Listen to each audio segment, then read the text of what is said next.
Salut tout le monde, bienvenue, je m'appelle Lisa Lasblaze, je suis coach sportive et professeure de pilates, pour ceux qui ne me connaissent pas.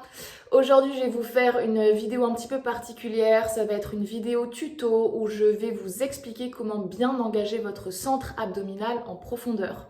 Donc je vais évidemment m'inspirer de la méthode Pilates, qui est une méthode de renforcement musculaire douce et profonde. Et vous allez voir, cette méthode, elle va vraiment nous permettre d'engager notre centre abdominal de la sorte que ça va vraiment protéger votre dos.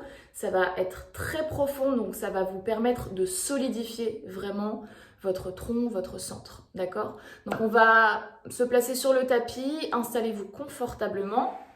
Moi, je vous conseille de vous mettre à genoux si vous n'avez pas de problème de rotule, de sensibilité au niveau des genoux. Après, vous pouvez vous asseoir sur une chaise aussi.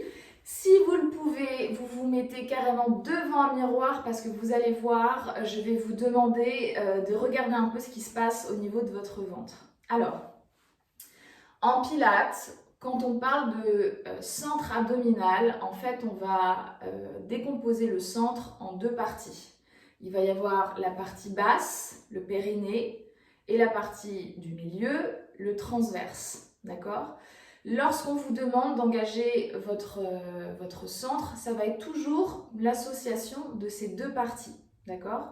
Je vous préviens tout de suite, le Pilates, au début, on a l'impression qu'il y a énormément de choses à apprendre et à mettre en place. C'est pour ça aussi que le Pilates a cette réputation un petit peu d'être une discipline pour grand-mère, même si ce n'est pas le cas. Parce que souvent on voit les gens qui prennent des cours de Pilates pas faire grand-chose, entre guillemets, c'est-à-dire pas bouger beaucoup.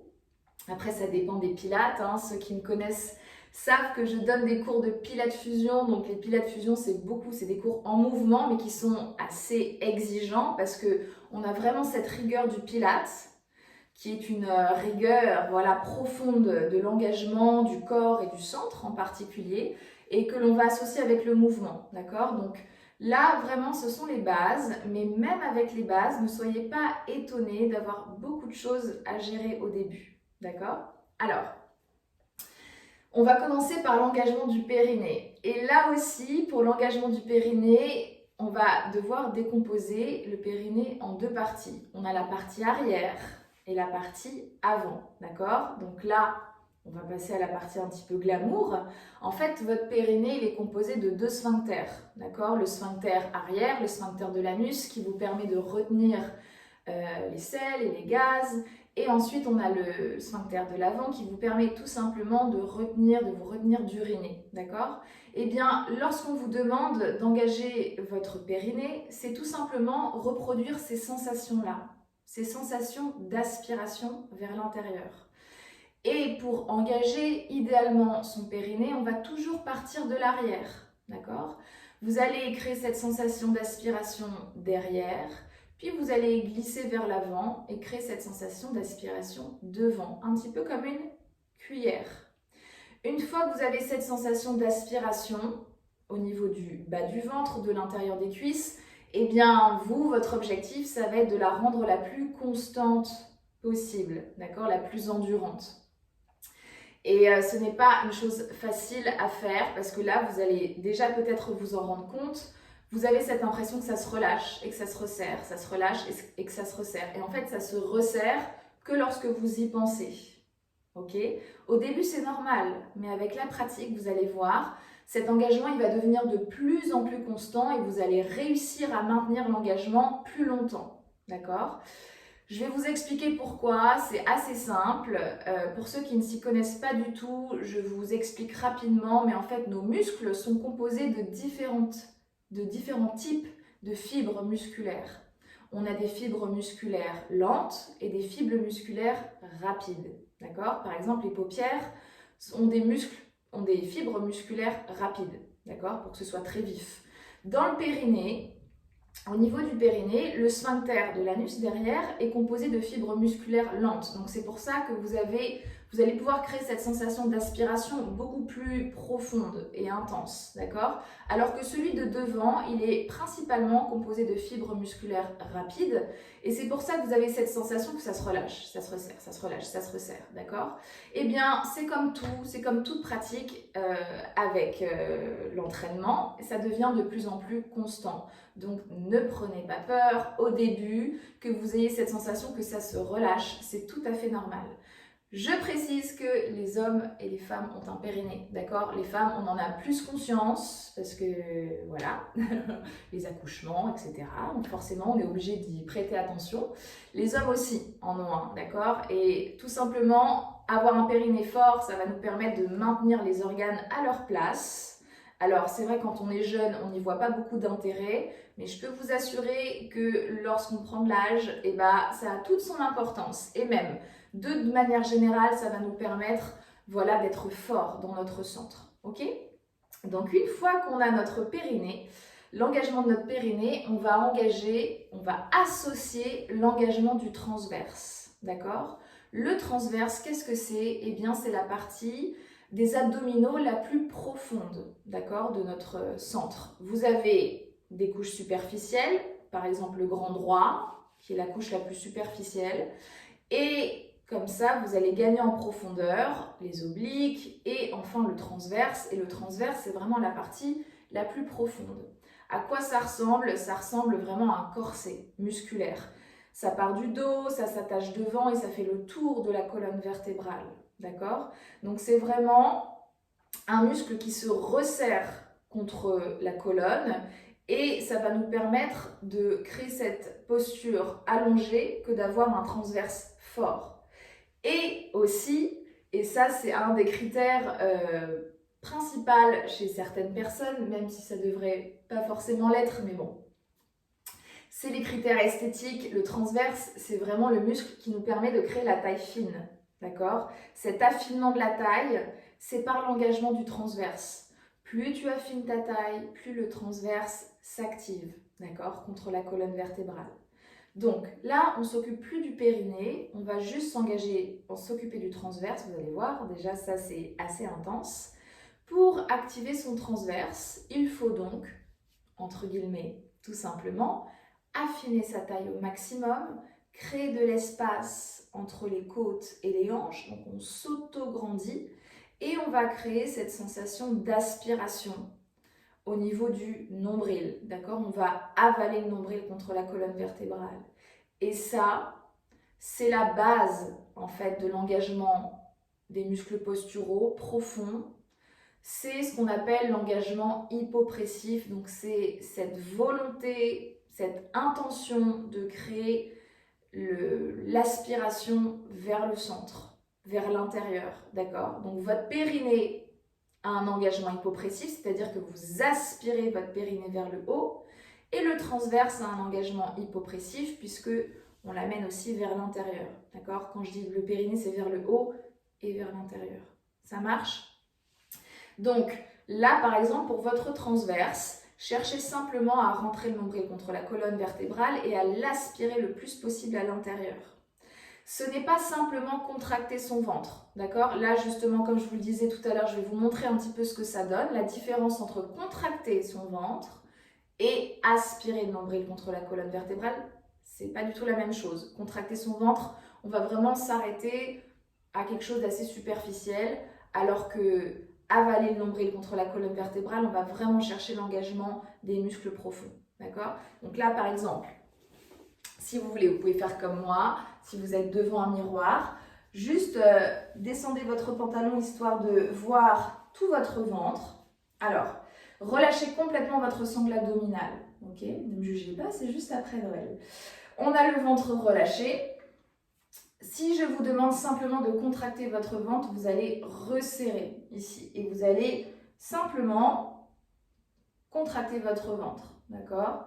Si je vous demande de créer un engagement hypopressif, c'est-à-dire de ramener le nombril vers l'intérieur et vers le haut, ça va donner ça. Vous allez aspirer le nombril contre la colonne vertébrale et vous allez vraiment le remonter vers le haut comme si vous cherchiez à le remonter sous les côtes. Ok? Donc peut-être que vous pouvez essayer de faire cet exercice-là chez vous, relâcher le ventre, rentrer le nombril contre la colonne vertébrale et aspirer le nombril pour que ça remonte vraiment. Et là, vous allez voir, si je me mets de profil, si je contracte simplement mon ventre, ça le ramène à l'intérieur. Mais vraiment, si je l'aspire vers le haut, ça m'aplatit le transverse contre la colonne vertébrale. Ok? C'est ça qui donne vraiment ce visuel de ventre plat et de taille fine. D'accord? Même si ce n'est pas ça l'objectif principal.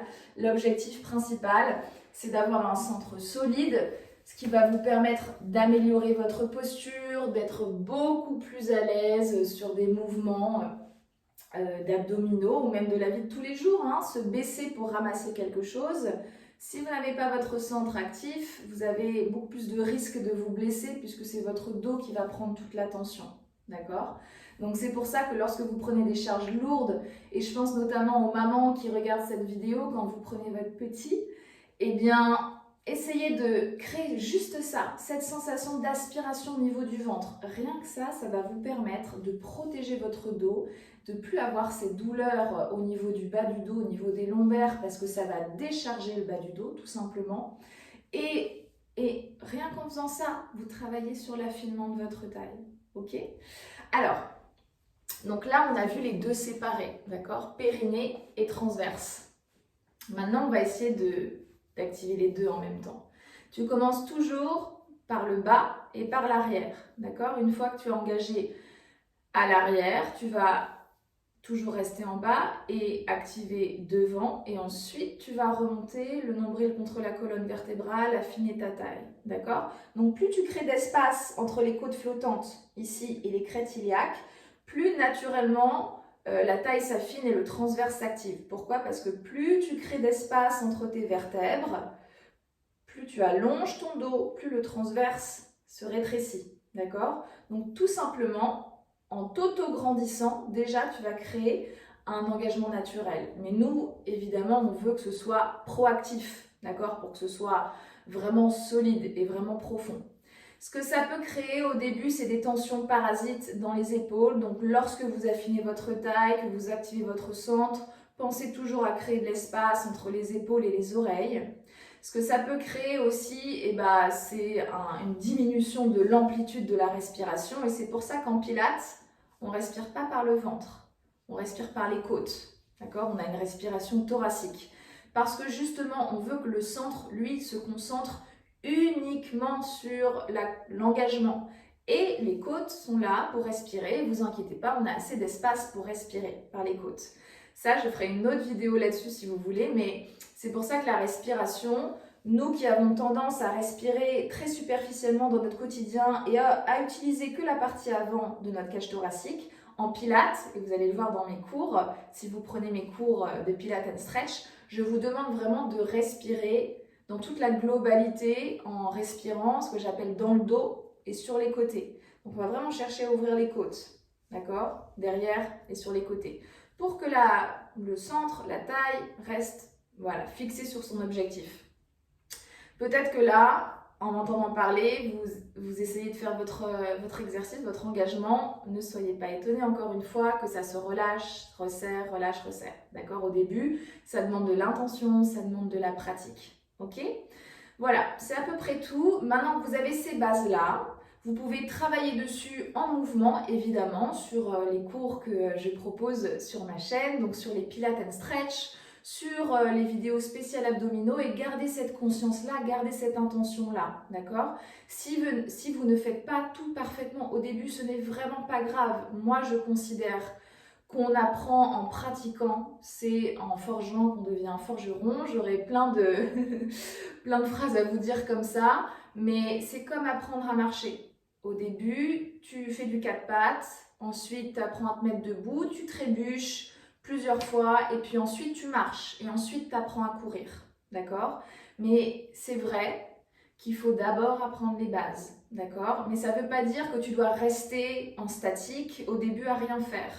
N'hésite pas à faire quelques mouvements, à faire même des routines d'abdominaux, comme je peux vous le proposer sur ma chaîne, et en ayant toujours cette conscience-là, d'accord? Tu vas remarquer que plus tu mets de résistance sur ton centre, plus ça va être difficile parfois de maintenir cet engagement interne et de rester concentré. Pareil, ne t'inquiète pas, avec la pratique, tu vas réussir à avoir un centre solide et constant, surtout un engagement constant. Voilà, ce sera tout pour moi, oh là là, aujourd'hui. J'espère que vous avez tout compris, que ça vous a plu. Si vous avez des questions par rapport à ça, à ce sujet-là, si vous avez envie que je vous explique d'autres choses, n'hésitez pas à me le dire en commentaire. Merci à tous, salut!